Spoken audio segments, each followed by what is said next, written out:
들으면 부자 되는 채널 901M 윤 대표입니다. 오늘은 부자 되는 현관 만드는 법에 대해 말씀드리겠습니다. 사람은 인간관계에서 고난을 겪게 되고 좌절감을 맛보기도 하고 또 이를 극복하기 위해 누군가를 원망하면서 이겨내기도 합니다. 인생에서 일상의 문제는 언제나 그 원인이 있기 마련입니다.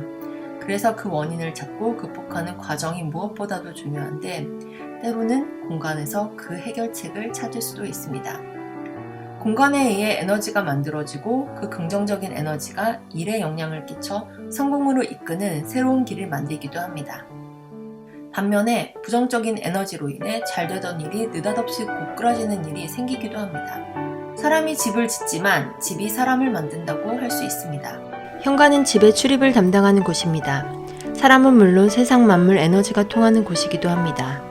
이러한 현관에 좋은 기운이 흐르게 하여 하는 일마다 술술 풀리고 부자 될 수 있는 방법을 알려드릴 테니 이 영상 끝까지 시청해주세요.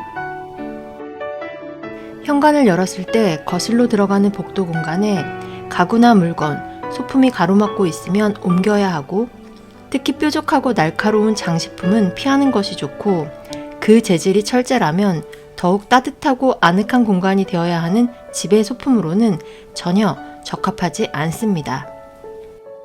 식물도 선인장이나 잎이 뾰족한 것은 좋지 않기 때문에 현관에 두는 것은 절대 피하셔야 합니다. 또 관엽식물은 집주인의 키보다 높지 않게 하여 주객이 전도되지 않도록 주의하시고 장식품이나 소품이 눈높이보다 높을 정도로 커서 답답함을 주는 것도 좋지 않으므로 여러분들 주의하셔야 합니다. 현관에 들어서자마자 거울이 눈앞에 있거나 조금 떨어져 있더라도 문을 열었을 때 바로 보이는 것은 나쁜 영향을 끼칩니다. 자신의 모습이 비춰지는 것을 좋지 않게 보기 때문입니다.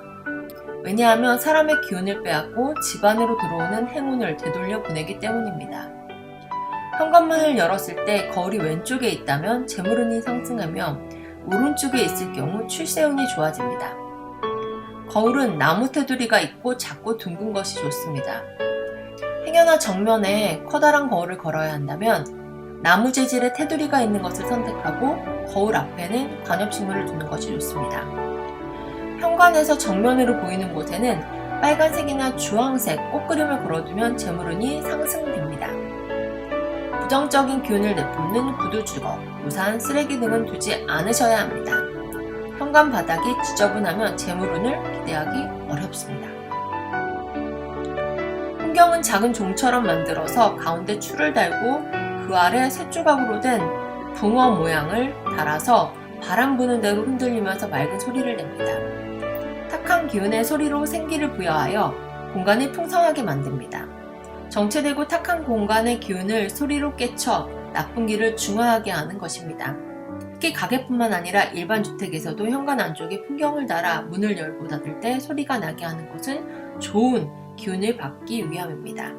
골동품이나 수석 고가구 등은 자칫 공간의 기운을 음습하게 하고 탁하게 하기 쉽습니다. 그렇기 때문에 오래된 기운이 빠지도록 청결하고 밝은 장소에 두는 것이 좋습니다. 못질을 많이 하여 벽이 움푹 파이거나 구멍이 생긴다는 것은 기의 순환이 좋지 않게 되는 것을 의미합니다. 못질을 잔뜩 하여 액자를 걸어둔다든가 구멍이 파인 벽을 그대로 두는 것은 피해야 합니다. 현관은 그 집의 얼굴과 마찬가지입니다. 출입하는 사람들로 인해 외부의 기운이 가장 많이 전달되는 곳이며 집주인의 이미지를 처음 느낄 수 있는 장소입니다. 현관은 집주인의 사업적 능력과 재물의 중심점입니다. 또한 가족들의 몸과 마음 그리고 두뇌 활동과도 매우 밀접한 관련성을 가지고 있으므로 절대 소홀히 넘길 수 없는 공간입니다. 현관은 외부에서 내부로 들어가는 집의 첫인상이고 좋은 기운이 들어오는 자리입니다. 우선 현관 입구를 지저분하게 놓아두어서는 안 되며 쓸데없는 잡동사니나 우산, 골프 가방 등도 두지 않아야 합니다. 대문이나 현관 앞에 쓰레기 봉투나 냄새나는 물건들을 내놓아서도 안 됩니다. 또 현관의 기능상 신발을 신고 벗는 곳이긴 하지만 수납하지 않고 너무 많은 신발을 밖에 두는 것도 좋지 않습니다. 현관문을 열면 바로 일직선 맞은편에 발코니가 보이거나 큰 창이 있으면 공간의 기운이 약해져서 재물이 머물지 못하고 빠져나가는 집이 되어 좋지 않습니다. 이러한 경우 거실로 향하는 복도 중간에 관엽식물을 두어 기가 빠져나가지 않게 하는 것이 좋습니다. 또는 현관 쪽에 공간 여유가 있다면 중문을 설치하거나 아니면 현관 앞에 가벽을 설치하여 들어가는 방향을 바꾸는 것도 방법이 될 수 있습니다.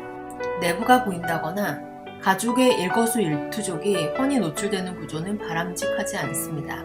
일상생활이 안정되지 않고 노출로 인해 심리적으로 불안할 뿐만 아니라 행동에 제약을 받는 불편함이 생길 수 있습니다. 이것은 재난, 손실 등 불길한 일이 발생할 수 있는 원인을 제공하는 셈입니다.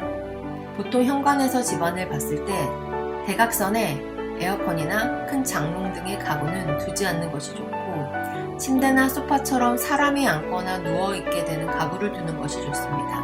또 현관에서 봤을 때 대각선 방향의 내부 공간, 즉 45도 각도로 보이는 곳은 집안에 기가 모이는 곳으로 침실을 두면 재물운을 높일 수 있습니다. 지금까지 현관 인테리어를 통해 재물운을 상승시키는 방법에 대해 알아보았습니다.